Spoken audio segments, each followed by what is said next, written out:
Naam, imetimia saa 3 kamili za asubuhi. Ufuatao na muhtasari wa habari kutoka Domeko FM. Msomaji wako ni mimi Omar Msonde.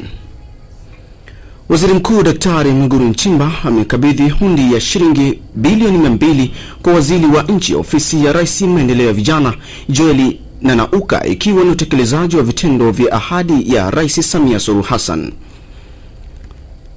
Mbunge wa viti maalum aliyewakilisha kundi la wanawake wenye ulemavu Nasiria Nasir Ali ameshauri serikali kuwapatia mafunzo ya lugha ya alama wahudumu wa afya katika hospitali zote nchini ili kuwe na usiri kati ya ugonjwa wenye ulemavu na mtoa huduma. Na kimataifa, waziri mkuu wa Uingereza ashinikizwa kujiuzulu kufuatia madai ya Mendelssohn. Na naibu mwanasheria mkuu wa Marekani Todd Blanche amesema kuwa mapitio ya serikali kuhusu faili la Epstein yaliyohitajika na sheria iliyopitishwa na Congress mwezi Novemba yamekamilika na hakuna msingi wa kufungua ukurasa mpya. Na huo ndio mwisho wa muhtasari wa habari kutoka Domeko FM.